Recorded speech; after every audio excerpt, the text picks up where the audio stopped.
L'attaque des titans aime bien nous faire du chaud-froid entre le calme avant la tempête et la tempête en question. Mais ce qui est sûr, c'est que cette dernière fera encore plus mal que la dernière fois.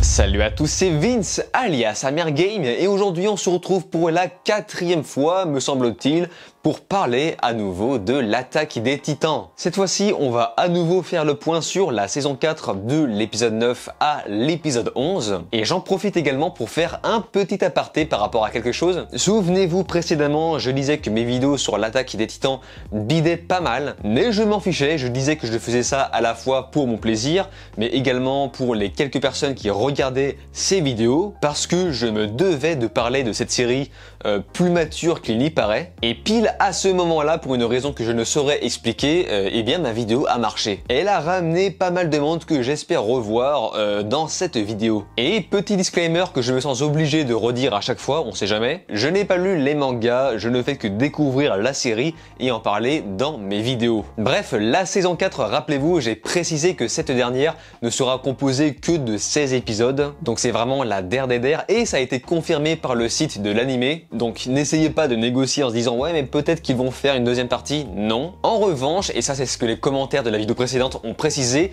il n'est absolument pas exclu qu'ils fassent un ou plusieurs films. Films qui vont évidemment conclure l'histoire. Je pense que je reviendrai dans la partie de vos commentaires de la vidéo précédente à la fin de la vidéo. En tout cas, même si on connaissait déjà les agissements du peuple de Paradis, la série décide à nouveau de nous montrer ce qu'il s'est passé il y a 3 ans de l'autre côté, donc du côté des Eldiens de Paradis. Ce qui va mettre en lumière certaines zones sombres, donc par exemple le personnage de Yelena, et tout ceci va nous permettre de comprendre que la fameuse offensive des Eldiens de Paradis était en fait non seulement préparée, entre guillemets, mais elle s'explique surtout par un manque de temps. En effet, on sait que chaque camp ne connaissent pas vraiment leur adversaire, ils ne connaissent absolument pas leurs intentions et ils n'ont plus le temps de chercher à négocier. C'est terminé. La guerre a duré trop longtemps, les pertes ont été trop nombreuses pour s'amuser à prendre ce genre de risque. Donc, il faut frapper les premiers. Ça, c'est la morale de l'histoire. Je dis pas que c'est une bonne morale pour l'instant, hein. Cependant, SNK nous expliquera également à quoi bon frapper les premiers si on perd nos proches.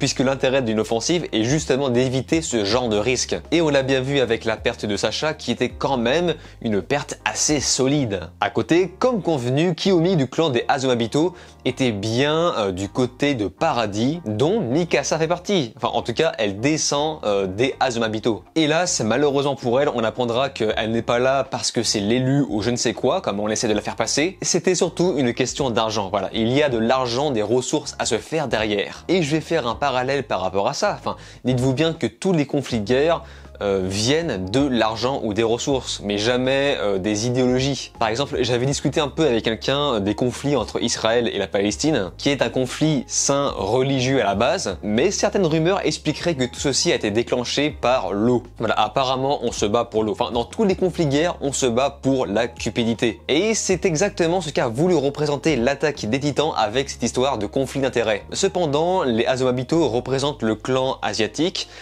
donc Mikasa est asiatique, mais je trouve ça bizarre que personne ne s'est posé des questions par rapport à ses origines, alors qu'en même temps des personnages vont se poser la question sur la différente couleur de peau, mais on y reviendra. Bref, quoi qu'il en soit, le clan Azumabito est là pour appliquer le plan de Sig, qui, rappelons-le, se divise en 3 parties. Pour commencer, un aperçu du grand terrassement, se servir d'Izul pour développer une grande force militaire au-delà du grand terrassement, et pour finir, posséder un titan originel et un titan de sang royal. Sig devra transmettre le bestial à un descendant de la couronne. Historia aura 13 années pour féconder le plus possible, ce qui va engendrer quelques petits conflits. Certains pensent qu'elle fait ça uniquement pour retarder sa transmission en titan, puisque rappelons-le encore une fois la transmission faite, le temps devient limité. Le problème c'est que dans ces 3 actes, il y a une faille, Izul. Izul ne veut pas pour l'instant intervenir, ce qui va pousser Paradis à déclencher le grand terrassement. Donc ce qu'on a vu à Mar quelques épisodes avant était un aperçu. Donc imaginez le vrai grand terrassement un peu. Et comme je vous l'ai dit, c'était surtout une action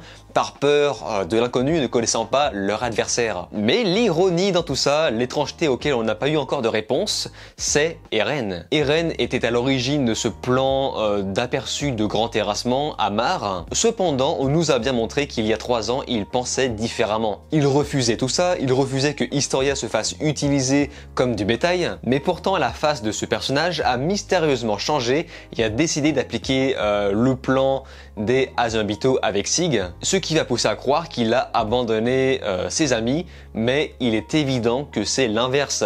Il est évident que Eren prépare quelque chose psychologiquement, quelque chose qui va aller dans le sens de ses amis et de son peuple. Et l'épisode 11, lui, va enfin retourner du point de vue de Falco et Gabi. Et je me suis développé tout seul l'hypothèse que Sig aurait potentiellement pris sous son aile Gabi et Falco d'une façon ou d'une autre par solidarité eldienne. Mais ce qui est sûr, c'est que lorsque les Eldiens ont décidé d'emprisonner ces deux personnages, j'ai compris que cette action allait servir de prétexte pour ranger ces deux protagonistes du côté des Eldiens de paradis. Et sans surprise, l'épisode 11 sera celui qui fera changer la vision fermer l'esprit de ces personnages. Ils vont s'apercevoir que les Eldiens de paradis qui vont les accueillir ont l'accent de Mar du Sud et surtout ils sont incroyablement humains, amicaux et accueillants. Mais Gabi, elle, aura beaucoup plus de mal à accepter ça en s'apitoyant sur le passé. Hashtag Mar Lives Matter. Je voulais pas faire ce parallèle mais c'est plus fort que moi, c'est complètement ça. Le fait de reprocher aux autres les erreurs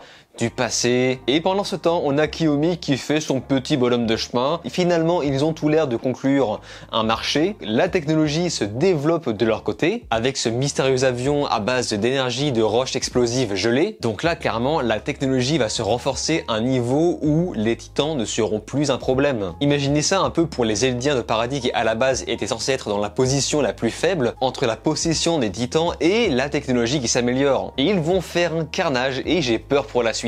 Et ce moment arrivera beaucoup plus vite que prévu parce que qu'est-ce qui se passe de l'autre côté? Eh bien on a Mar qui eux préparent à leur tour une offensive. Gabi et Falco vont se retrouver dans une énorme confrontation entre deux nationalités qu'ils partagent. Leurs deux peuples d'origine vont se foutre sur la gueule jusqu'à ce qu'il ne reste plus rien. Évidemment ça arrivera lorsque Gabi cessera de fermer son esprit face aux autres Eldiens, lorsqu'elle aura développé de la compassion et de l'empathie pour ses adversaires. Et bien à ce moment-là, elle aura beaucoup plus de mal à affronter ses ennemis. C'est donc un élément qui me paraît intéressant à mettre en lumière. La saison 4 va mettre en valeur la volonté de comprendre les différents peuples. Et aussi, chose dont je n'ai pas parlé, j'ai apprécié la volonté de justifier la diversité ethnique avec Onyampopon. Bon, même si encore une fois, comme je vous l'expliquais, je n'ai pas trop compris pourquoi personne ne s'est posé des questions avec Mikasa. Mais les personnages réagissent selon moi de façon assez logique lorsqu'ils voient un noir pour la première fois. Bon, sauf qu'ils ne réagissent pas de façon apeurée et haineux comme dans notre monde, parce que bon, clairement, l'histoire n'a pas le temps de se pencher sur ce genre de détails. Mais en tout cas, le fait de justifier ça, c'est très cool et ça donne une bonne leçon à la série Witcher de Netflix. Netflix qui s'assoit complètement sur les histoires de diversité pour ne pas choquer tout le monde. Alors que là, clairement, l'attaque des Titans a prouvé qu'on pouvait faire ça, justifier la diversité ethnique sans choquer personne. 俺たちを作ったやつはこう考えた。いろんなやつがいた方が面白いってな。君たちユミルの民も同じさ。俺たちは求められたから存在する。Est-ce que quelqu'un était choqué? Personne. Personne. Personne. Ils vont saisir l'occasion aussi pour évoquer le traitement sur les dieux, donc le créateur, qui est rarement mis en avant dans la série et qui, je pense, n'ira pas forcément plus loin. Mais c'était juste histoire de souligner que dans leur monde, ça existe. Ça existe, seulement ce n'est pas la pensée dominante. J'avais aussi envie de parler d'un petit passage dans l'épisode 10 que j'ai beaucoup apprécié. C'est le moment où tout le monde se rabaisse pour hériter du titan de Eren. Tout le monde se dit mais non mais moi je suis meilleur, toi t'es nul, tu ne mérites pas le titan. Tout le monde se dévalorise par amitié, car tout le monde veut se sacrifier à la place des autres. Et je trouve que c'est une belle façon de représenter l'amitié. D'une part avec humour, mais aussi parce qu'il est possible de se foutre sur la gueule juste pour se protéger. Ce qui valide le fameux terme « qui aime bien, châtie bien ». En revanche, j'ai été surpris de voir que Connie interprète la réaction d'Eren face à la mort de Sacha comme un rire. Alors pour moi, certes, il riait, mais il riait de colère, de tristesse.